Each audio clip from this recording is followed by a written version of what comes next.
The season has begun, but where will it end? Well, today I'm joined by John Mackenzie and JJ Bull to predict the Premier League. Today we're going to predict the finishing position of every team in the Premier League, and in order to move through them, gang, we're going to put them into buckets. Bucket number one is last season's Dramatic Underperformers, and where else to begin, JJ, other than with perhaps the most dramatic? Manchester United. Yes, they were bad last season, but will they be good this season? We're going to find out now, because Man United's goals this season are to score more goals. Right. And the recruitment has been surprising because they were supposed to have absolutely no cash and be on the verge of bankruptcy. Out has gone free hot meals for lower level staff. In is Brian Mbeumo, Matheus Cunha and Benjamin Sesko. So does that make them better? I say yes. Because United's forwards last season, that was Garnacho, Højlund, Ahmad, Xerxes and Rashford, scored a total of 25 non-penalty league goals last season. Rashford, I'm not including his Aston Villa goals, you know. Right, yeah. But Amorim's preferred lineup at the end of the season was Ahmad, Højlund and Mount. That's what we ended the season with. I think it's the preferred one. They scored a total of 13 goals. But the new forward line, between them, scored a combined 41 non-penalty goals. That's more. Therefore, United will score 100 non-penalty goals this season and will be back battling at the top. But there is a other biggest problem that they must first address. And that problem is that opponents are playing through Man United's centre more easily. And this is the bad thing to do. As you can see with the pixelated pitch, this is a bad thing to happen because they're getting through the middle of it. And that is obviously where the midfield is. Right. Now, let's have a look at why that might be. When they go forward, what United end up doing is they have one midfielder stays here, and that's what you get, this lovely diamond sort of shape here. And then you get Fernandes wants to go forward and join in the front. So you get the wing-backs pushed forward, the wing-backs go over like this, and you've got other players who can join in and have all the fun. But this is what normally happens. And as you can see, there is a huge amount of space that is created, and what Man United need to happen is for these players, the centre-backs, to be really good on the ball. So you actually end up with kind of like a 3 here with one deeper. And then these have to be the ones who send the ball forward to break lines. And this is the kind of thing that Sporting would have done. And they have to be very aware on the counter-attack because of this huge space here. When they lose the ball, it's problematic. Now, let's have a look at it in practice. So we can see here is United, that's the 3 centre-backs, nice and wide. You've got 2 centre midfielders staying close together. That's what you want. You want to be in dialogue with each other. But what opposition teams do is immediately press them. They know this is what's going to happen. Everyone does this sort of press. You want to lock one half of the pitch off and make them have to clear it or be able to play through so they can win the ball back. This is Fiorentina doing it. The ball is wide here with Yoro. The press starts. They're all going to go to these lines to stop them passing it back the way they want. The ball ends up back with Maguire. Takes a very clever touch on his right foot to push it, open up the angle for the pass, and zips it forward, the diagonal pass. Now this could break a forward press, so they can do this well. This is great. But you need great players in the forward line to be able to receive this and pass it on. And Matheus Cunha is there, and he can do that. But if the pass isn't perfect, and it's not to Mbeumo here, it means they lose the ball. And that then means that United have about 1, 2, 3, 4, 5, maybe even 6 if you've got the right wing back forward. I think that's him here. You've got all these players ahead of the ball, and the opposition can then just turn and go at them. And in pre-season, there's a couple of times they managed to play through it and they get a really good chance, might have even scored one. But this is quite common. And because then the midfielders are Casemiro, who doesn't really have the athleticism to go and cover their spaces, and Fernandes is not really a defender, you just end up with a really bad situation a lot of the time, and so they get played through an awful lot. Now, there is one thing that might make a use of this, because this is what their passing network looks like, generally last season. And you can see that this striker here, Højlund, a tiny, small person, that's not how big he is. This is related to how many touches he takes. Right. Sesko is much bigger than that, and I think will make a difference, because I think he'd be better at receiving the ball, which might give them, when they make those line-breaking passes from the centre-backs, that might make it easier for them to keep the ball. Good. I don't think it'll be enough, which is why I'm going to put Man United 10th. 10th. Wow, okay. Because they were easy to play against last season. Yeah. And all my league table positions are going to be based on who I think would win out of games below them. Okay. It's certainly higher than they finished last season. I think a lot of teams in that league will be happy to play against Man United. Yeah. Okay. I mean, John, what do you think? Where are you going to put Man United? Well, I'm a little bit higher than that. I think the fact that they're not having to play in Europe means that they're going to be much more physically competitive this season than they've been in the last season. I think that just gives them a little bit of a boost. So I've got them in 7th. Oh, okay. Great.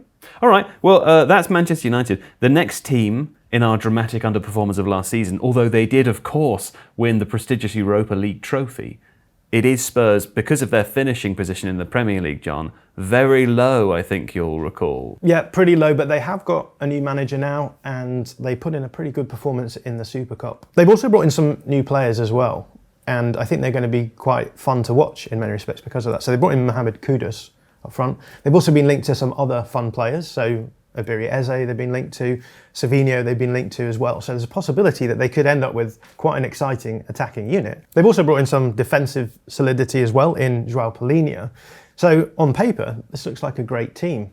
This isn't paper, John. This is a computer screen, you know? I've got it painted out on a piece of paper. That's fine in my own time. There's one thing about having a really good defensive unit, having a really good attacking unit, but you have to be able to move from one to the other, right? If you can't move the ball from one side of the pitch to the other, it becomes a problem. I've got a meme for you. This is a meme, Joe. This is a meme. And this meme goes back a long time. And it gets a lot of usage because it's a very good indication of how a lot of people view football, right? Yeah. It's like, on the one hand, you have your defensive unit. They do win the ball, stop goal, grr. That's what defensive units do. And then on the other side, you've got the attacking unit, and they do score goals, get assists, woohoo! Woohoo! Yeah. And then the ball magically just moves from one side to the other. That's certainly how I watch football, John. Yeah. It's fun. Yeah, the point that this meme is making is that actually it's important for you to have a means of getting the ball from one side of the pitch to the other. Yeah. You can have the best attackers in the world, but if you can't ever access them, then it becomes a bit of a problem. Is this a concern you have for Spurs this season, John? Yeah, well, you may say to me, Joe, well, I watched Spurs in the Super Cup and they didn't seem to have any problem getting the ball forward. Yes, that's correct, John. I did watch That's that. definitely a game that you watched, right? That's true. But again, football is a relative game. You're trying to move the ball from one side of the pitch to the other. The opposition are trying to stop you from doing that. The way that PSG did that was by pressing up high, and as a result, Spurs were quite happy playing channel balls. Mohamed Kudus, in particular, a fantastic channel runner, can receive balls in, from the air, take them down, and bring his teammates into play. Richarlison on the other side doing it quite well as well.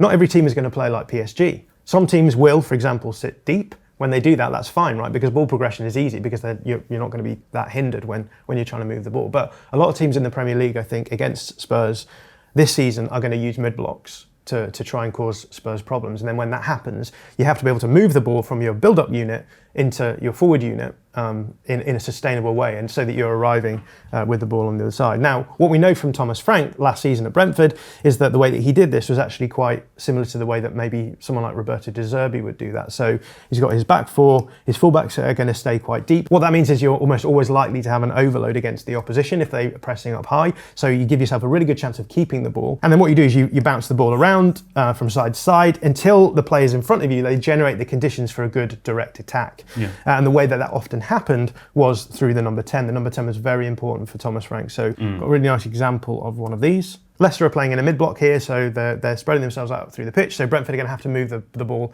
in a sustainable manner through these lines of pressure. Here's Mikkel Damsgaard, the number 10.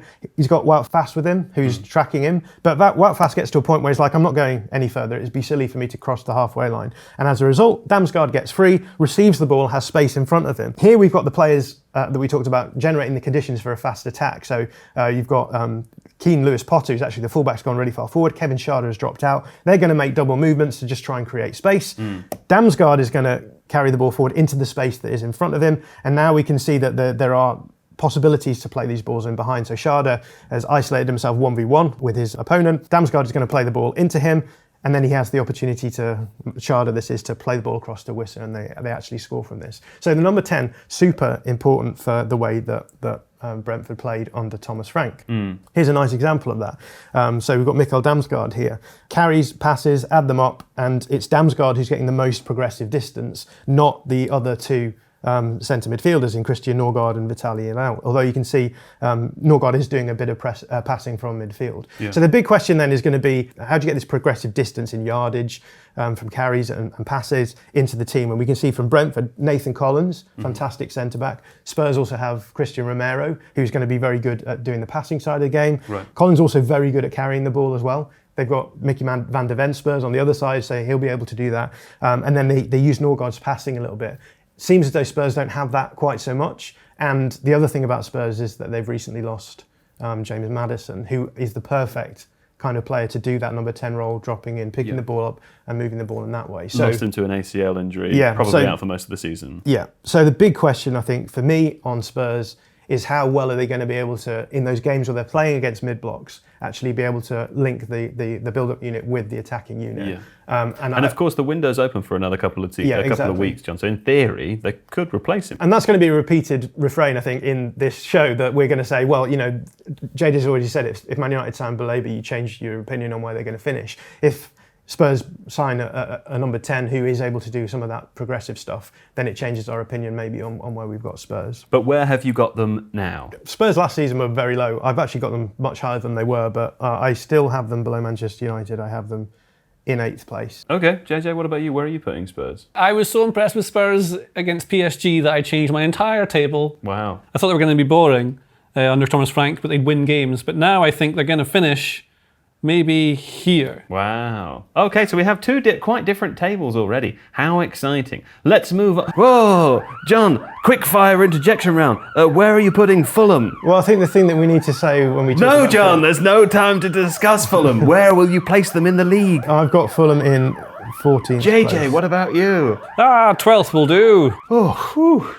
That was a close one, guys. Yeah. Next bucket, teams facing Overhauls. How exciting. Okay, here we go. There's a couple of teams in here. JJ, coming to you first. Brentford. I mean, we just sort of heard a little bit from John about why Brentford are facing an overhaul. They've lost some key people, haven't they? Especially their manager. And Keith Andrews is, we don't know how good he is as a manager yet. I've seen lots of clips of him coaching players, and he seems to be good at that. Yeah. So perhaps they'll be fine. But they have lost all their goals in Brown and Bumo. One of the reasons I think Man United will be better.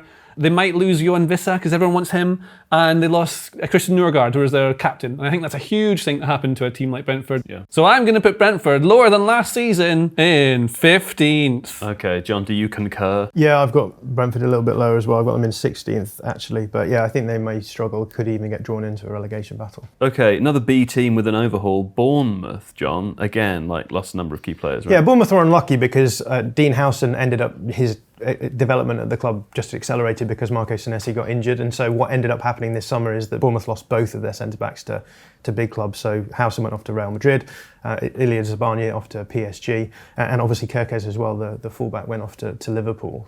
So massive overhaul in terms of the back line in particular. The big question, as we're all going to say all the way through, is are they going to sign other players? I'm sure they will be trying to get other players in. They've got Adrian Truffert as a left-back, replacement for Kerkez, and I actually think that's a good replacement actually, because Kerkez is quite a chaotic player, and one of the issues that Bournemouth had last season was with game state. So when they were winning in games, they struggled to control games, and I think Truffert really adds a little bit of control to that back line. So I think there's arguments that could be a good thing, but the thing about Andoni Iraola, when he turned up at Bournemouth, he took a while for his ideas to be imposed on the players. The players struggled a little bit at first. It was about 9 games before they got a win in that first season, and I think the question is whether or not that happens again here. If you bring in a lot of new players, how long does it take for them to... Is there a bedding in period? Yeah, absolutely. And because the pressing side in particular is so unique and so important to the way they play, and they try and destabilise opponents, it's just a very different mindset for a lot of players to come into as well. So off the back of that, I do think that they're going to have a bit of a quieter season than last season. They're going to finish a little bit lower than where they eventually finished, so I've got them in 12th. Okay, well, they finished 9th last season, JJ. John's got them in 12th. I'm going to put them in 13th. You're putting them in 13th. Yes, huge overperformance, underperformance actually, on expected goals last season. I don't think they've signed the players that will make them be able to beat that and move higher up the table. Therefore, they go there, because that's 2 excellent centre-backs that makes them weaker. Okay, well, the tables are starting to take shape. Let's throw another team in there, JJ, with Everton. Yes, Everton have lost a lot of players. Something like 15 have gone, but a lot of them weren't really playing, so it's a bit unfair to say it. Some of the key ones that have gone are Doucouré, Calvert-Lewin's left, obviously, Jack Harrison's gone back to Leeds, Ashley Young, always around. So there's lots of players that they've lost, but I don't think it's too huge of a loss, really. And one thing they brought in is Jack Grealish, who you may remember was incredible at Aston Villa, because his minutes have diminished over the last few seasons, as you can see here. And this lovely graphic provided to me by Mark Carey in dark mode. And you can see his minutes going down. Basically, he's not playing as much, but worse than that for me is that his passing is just backwards and sideways. It's not the Jack Grealish we want to see.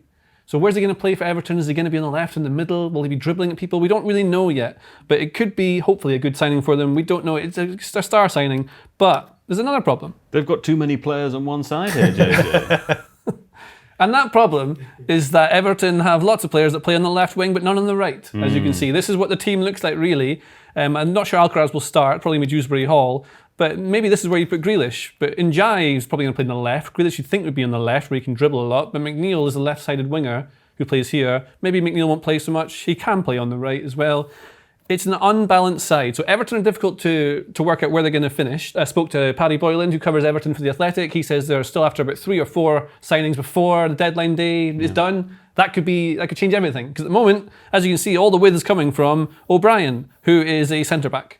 And I don't think that's ideal. And so I'm going to put Everton in 14th. Okay. There we go. That's not so bad. John, what about you? Where are you putting Everton? Yeah, Everton are a funny one for me because with David Moyes, I think what you get is like big variance. Sometimes they'll have a season where everything goes well for them, and you wouldn't be surprised to see them like even pushing the European spots. And I know a lot of the fans are convinced that they're doing that this season. But at the same time, if things don't go well for them, because of the high variance, I think they have a high ceiling but also a quite low floor, so they could finish quite low. I also have a bet with you that they're going to finish in the bottom half, and you think they're going to finish in the top half. So as a result of that, buying someone dinner. Someone's buying someone dinner, and so because of that, I am going to put Everton just in the bottom half.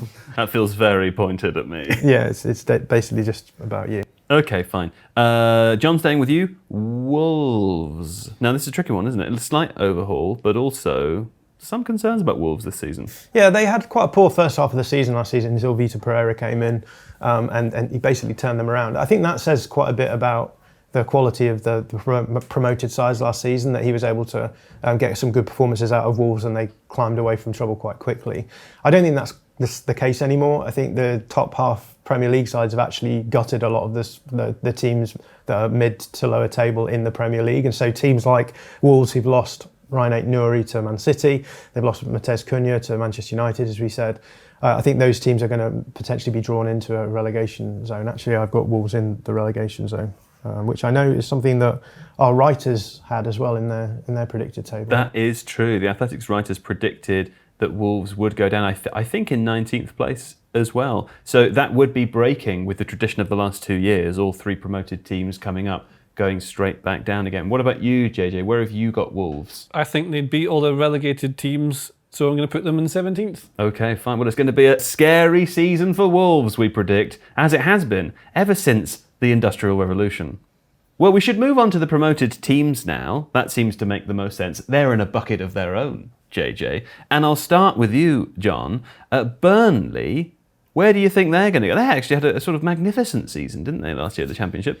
Yeah, they were the defensive giants of the Championship. According to goals conceded, they conceded 16 goals in the league last season, which 16 is insanely low for a team that is playing in a 46-game league.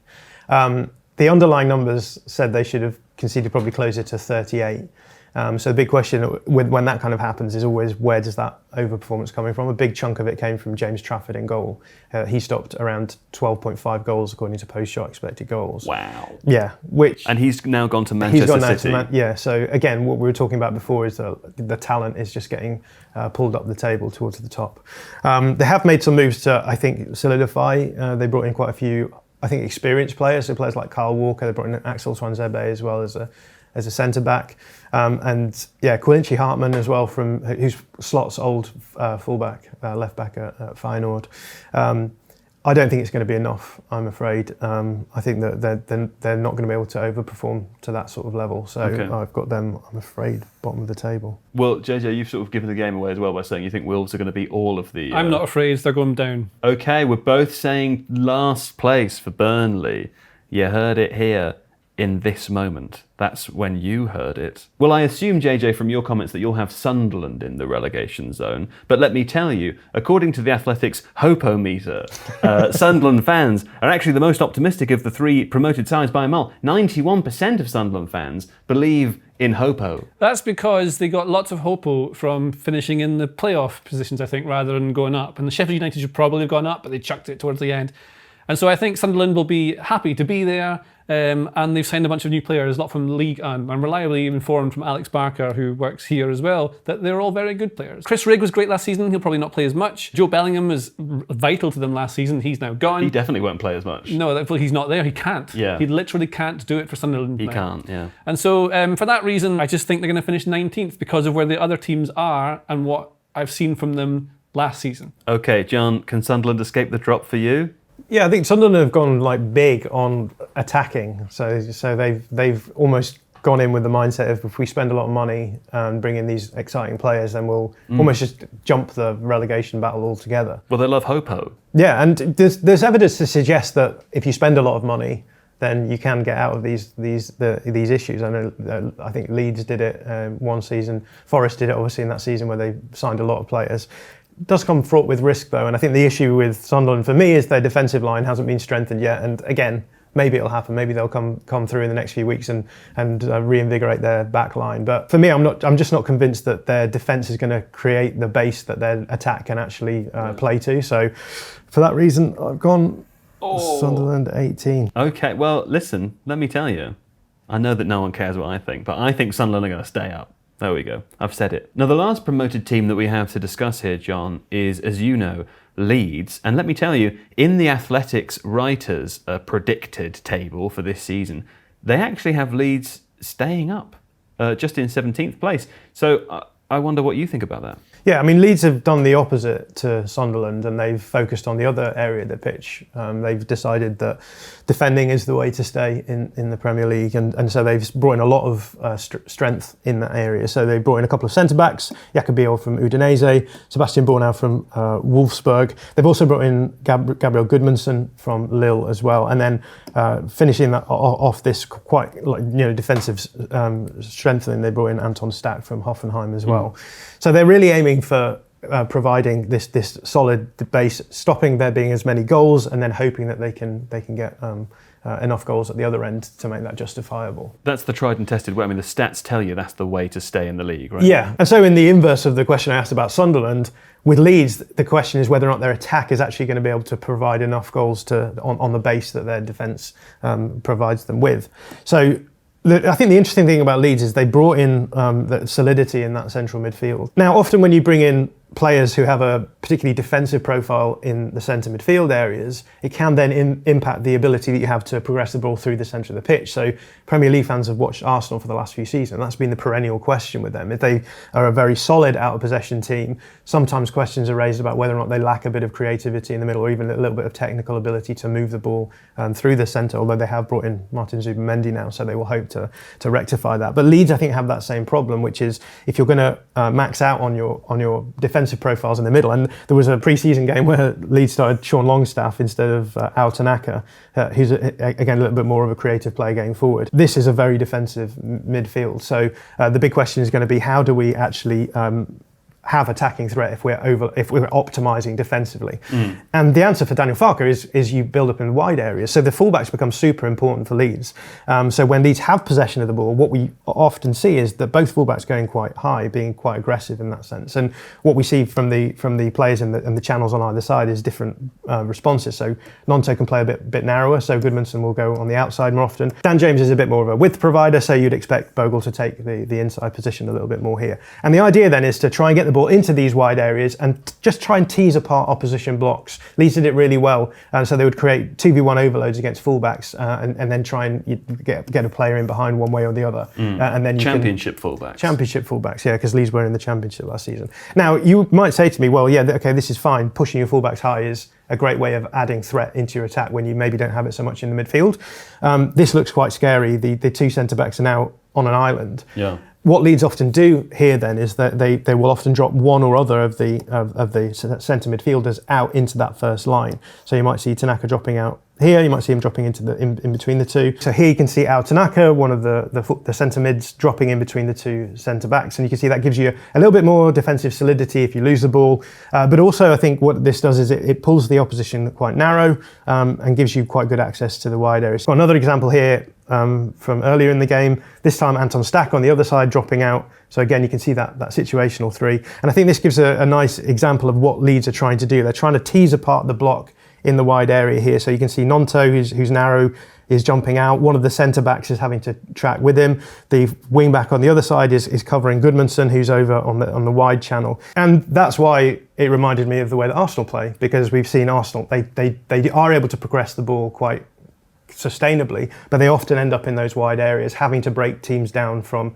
the channel. And they haven't been able to do it well enough in the last couple of seasons. So they're trying to solve problems by they brought in Noni Madueke, who's a great 1v1 player. So the idea there is, okay, well, maybe we can't tease apart a block, let's just take it out by having a really high level talented player who can do that. The other thing they've done is they brought in a striker as well, because again, if you're struggling to create from the wide areas, one of the easiest solutions to that is playing crosses into the box, and this is something that Leeds did last season in their Championship. So this is just the examples we can see from last season of Leeds playing to the back post and looking for headers. You either have your striker coming in there, or you have one of your narrow wingers who attack in the back post. This is interesting because Leeds have just agreed terms with Dominic Calvert-Lewin from Everton, subject to a medical as things stand, and that shouldn't come as any surprise when you look at his data, because if we look at his shot map here from his time in the Premier League since 2020, you can see a big proportion of his XG is coming from those headed chances, around 13.7. So no surprise that Leeds have gone for a player like him. He's also a great link-up player as well, which I think is important because you need to have someone who's going to be a presence in the box, because you can't commit a load of players forwards because for obvious reasons you don't want to get caught out. Yeah. So yeah, again, the question with Leeds is whether or not we think they're going to be good enough going forward. As things stand, they are still looking for other players, I believe. So they're looking for a number 10 and a winger as well. So again, trying to get the quality of player there higher, so that if the system doesn't maybe have as much upside, they've got the players who can actually pull things off. So where are you putting them in the table? Well, for better or for worse, I think Leeds are going to stay up. So I've got them in 17th place. I think that defending is the way forward. And I think Leeds have brought in really good players to do that. And I'm hoping, but I think they will bring in some excellent attacking options as well, who will just be able to do enough to keep them up. Well, it could be hope. It could be that you're agreeing with the Athletics newsroom, the reporters at large. JJ, what about you? Are you saying the reporters are wrong? I will go with John because he watches Leeds all the time. How are you going with John if you're putting them down? Because I feel like Leeds could finish anywhere in these here. In fact, Sunderland could also probably edge a couple of places up as well. Sure. I just feel like the other teams have too much. And Yeah. I think Wolves have a really lovely midfield pair. Fair enough. Oh no! There's another emergency, John, and this time it's shaped like West Ham. Quickly, put them in the table. Yeah, I think that they're not going to do... No, John, there's no time to discuss West Ham. Just place them in the board. I have West Ham in 15th. 50. JJ, where are you putting They West Ham? go in 16th. One of the ones that Leeds could probably beat, but I don't know. Whew. Well, that was stressful, wasn't it? Much like managing European competition during a difficult Premier League season. So, JJ, let me come to you first with Newcastle, who will be doing just that. I can see that you've completed the bottom half of your table already. Where will you be placing Newcastle? Newcastle comes with a caveat, because if Alexander Isak stays, then they're going to finish in 5th, because he is probably the best central forward in the world at the moment. He gives them a huge amount of goals from not a low amount of XG, he just overperforms. He's the star player, and they have probably one of the best midfields in the entire of the competition. And Malik Chaw's a really nice centre-back signing. So I think they'll be up high, and Anthony Elanga gives a lot of his assists as well. I think they're going to be all right, even though everyone's a bit negative on them just now. I think they still be fighting up there. Okay, John, what about you? Yeah, I also think that we are maybe being too negative on Newcastle. They do have Champions League football, which historically has meant that it sort of slightly depresses their league performances. So I'm going to go with that. I think they're going to be slightly lower than they were last time, but I still think they're going to be above Manchester United and Spurs. If Isak goes, then I could potentially see them dropping below Man United and Spurs. But I think if he stays, I think they'll be okay. Okay, staying with you, John, Aston Villa. Aston Villa, yeah, Villa an interesting one because I think that they've had a continuity summer. But the question I always had with Emery is whether or not in particular his build-up routines just become a little bit too predictable and teams find ways of stopping them. But I think that Villa, because they aren't in Champions League, will be able to actually rotate their teams a little bit more in Europe, and that will mean that they'll be able to, opposite to Newcastle, just actually bump up a little bit where they might be. So I've got them in 5th. Okay, that's pretty exciting. And JJ, what about you? I think they need to make some signings that make them a bit better on the front line, but I'm going to put them in 6th place. Okay. I kind of would put them anywhere amongst 5th to 9th, to be honest. I think they could either be good or bad, but that's not very good for a predictions video. We're into just like slightly interchangeable territory now, I think, aren't we? I've been there for a long time. Yeah. Let's stay with you with Forest, JJ, who we know will also be in the Europa League this season. Yes, they will be in the Europa League. Former champions of Europe, Nottingham Forest. But there's a thing with Nottingham Forest. Towards the end of last season, they really dropped off because they were in the Champions League spots for a while. Do you remember that? I do. They were really good. That was a massive overperformance, that was. And in fact, they only won 2 of their final 8 league games. And they've only scored 1 goal in 6 games pre-season. But why? Well, Chris Wood says, I wouldn't be too worried about it. We have tried some different things. We're trying to work on other things that we can add to our armory throughout the season. We don't want to be one-dimensional and play the same way every single time. You want to add different things. But is he correct? Sounds right. Well, let's look at last season to see what happened, because in the first half of the season, Nottingham Forest scored fewer goals in the second half, which is kind of interesting when you chop it off at halfway.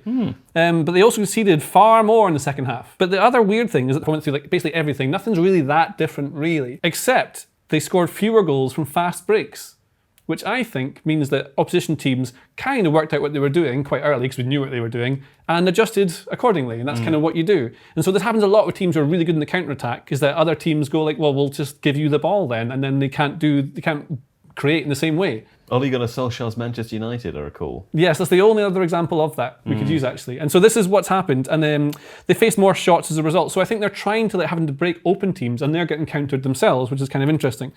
But also they've sold Anthony Elanga, who was their main creative outlet, absolutely rapid. So this fast breaks thing will be even lower because his pace in behind and his actual skill on the ball and his decision making is now gone. They're trying to bring in players like Adama Traore, who's really rapid, but decision making and actual output nowhere near as good.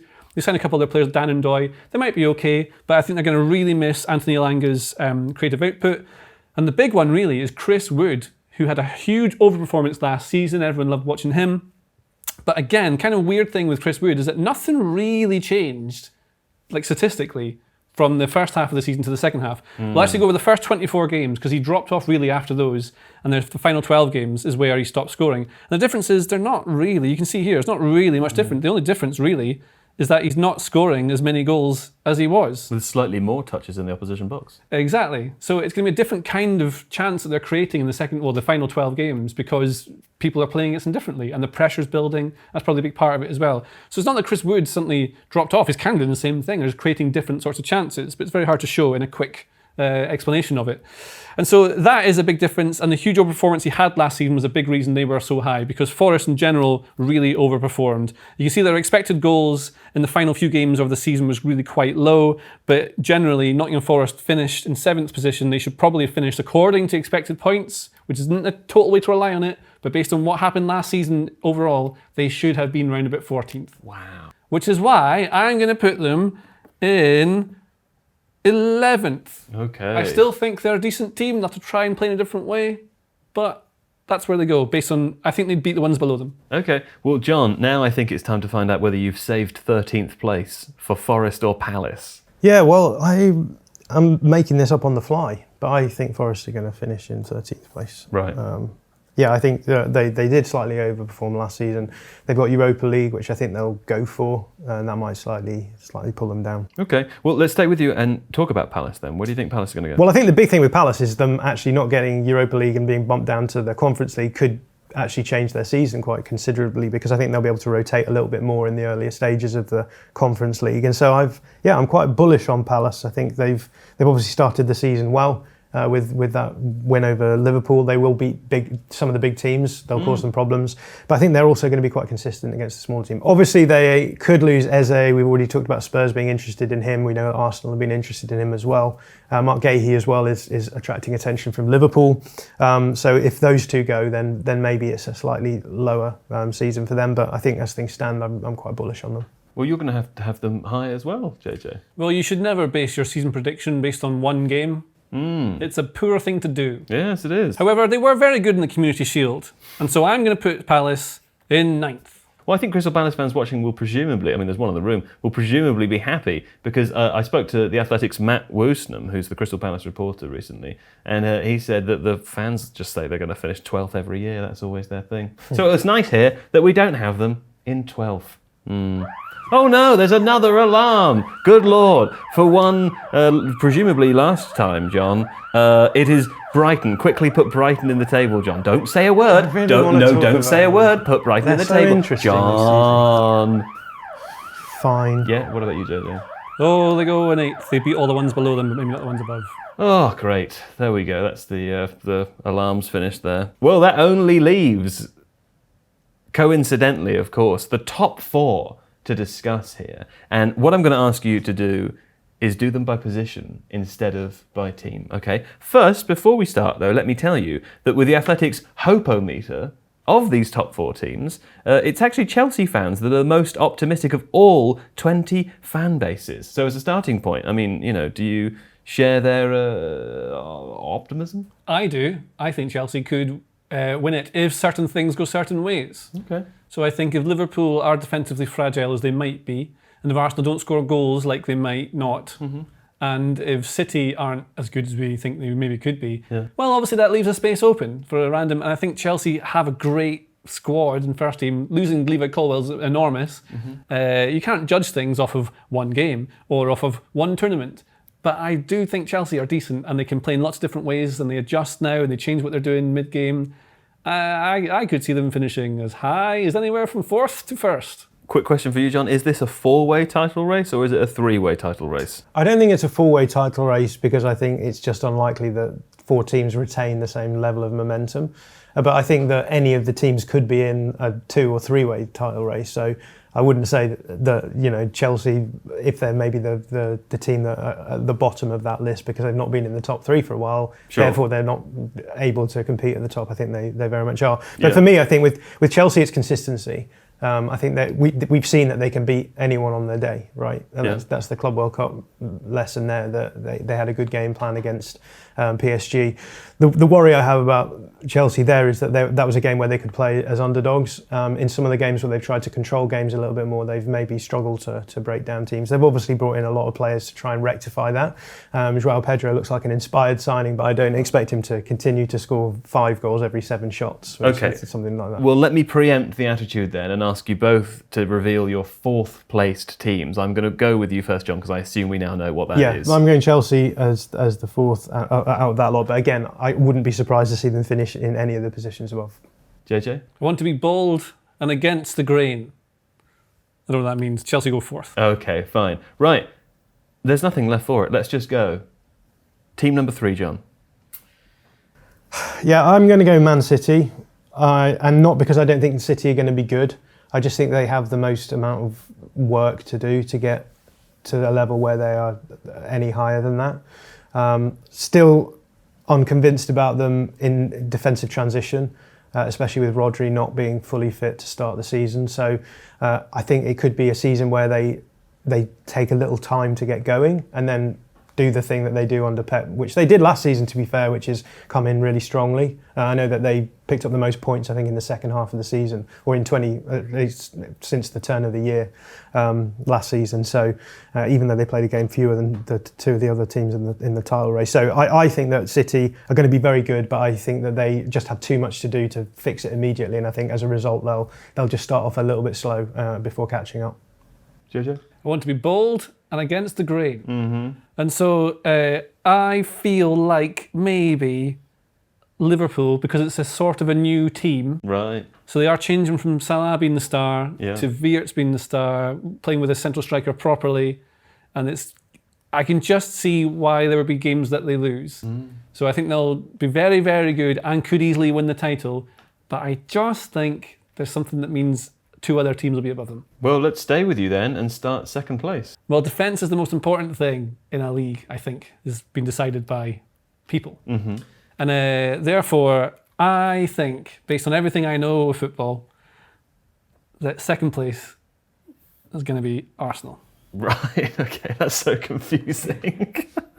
That's why I like football. Okay, who are you putting in 2nd, John?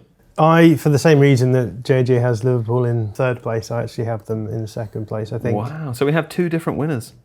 Yes, we do. And with Liverpool, again, I think they're going to be very good. They're going to be very exciting going forward. We saw what that will look like in the Community Shield. But I just think that, as JJ says, this is now becoming a slot team. Like if last season it felt like slot with bits of Klopp in there, and they're trying to move away from Virgil van Dijk and they're trying to move away from Mohamed Salah. They're bringing in exciting options, but again, I think it will take a little bit of time to gel. Questions about them out of possession as well. So for that reason, I think, Liverpool they're going to be very close, but I think Arsenal will just pip them. Wow. Okay. Well, you've got Manchester City as champions this season, JJ. John's yes. got them in third. Yeah. What makes you so confident? It is mostly that Pep Guardiola is the manager. I agree with everything John says about them in transition, and I think you see it constantly. Even in pre-season, you can see when Rodri's not playing, it just isn't quite the same. However, they've brought in lots of players, and actually I need to put an asterisk on this, because if Man City do sign Rodrigo, then I think they are the winners of the league, because what they lack is someone who can open up a defence out of nowhere. They've lost Kevin De Bruyne. They have not had someone in a wide area that can produce out of nothing like Mahrez since Mahrez left. And so they've missed that player. So if they do make like a superstar signing, then I think they get in there. Otherwise, Arsenal will be the ones that do it. I know it just depends a lot what happens towards the end of the deadline day, because like Arsenal have the best defence. You're crawling out. You've only just put them there. Like put them in first. I think City will win the league. Okay. Because Guardiola always wins the league. Yeah. Except for 3 times. Yeah. But I think that's what will happen. They have like the best striker in the league. That's really important. They've got the best centre back. Wait, they signed Dominic Calvert-Lewin? Yeah, they did. Yeah, he's playing. Well, he's playing for both teams. Right. He's seeing which he prefers. That's unusual. There's a lot of change at City, so it's also a bit like Liverpool. It could be, we don't know, but I think Guardiola knows how to get the most out of this team, and they still have serial winners that are in that team, and I think that really helps. Okay, well I love it when there's a different answer, John, and you have one here. Yeah, I think Arsenal are due a win, and I think that they've been very good in the last few seasons, but for the fact that they haven't been able to create goals sustainably enough to do that. I think that they've signed the players now to try and do that, and I think Gyökeres, regardless of how people feel about him, will add something to that team that they don't have currently. And yeah, Madueke, they're adding depth, I think, in a lot of positions, and they're fixing problems that they have had. I think Zubimendi, the 3 areas, right? Zubimendi, central progression, he's going to improve that. Madueke is going to offer threat from the left-hand side, which they've been lacking, and Gyökeres is going to offer a focal point for the team. And yeah, maybe he isn't the perfect signing for them, but I think he still will address that. And I think you bring those 3 things together, and they keep the defensive side of things. I think they're out of possession. They're going to be more aggressive and intense this season after having dropped off a little bit last season. And as a result, I think they're gonna do it. They're gonna do it. I'm gonna put them there. I just want to be bold and against the grain. Yeah, I heard that one. Yeah. Well, last year you said Manchester City would win, and last year you said Arsenal would win, and they were both wrong. So let's see what happens this year, huh?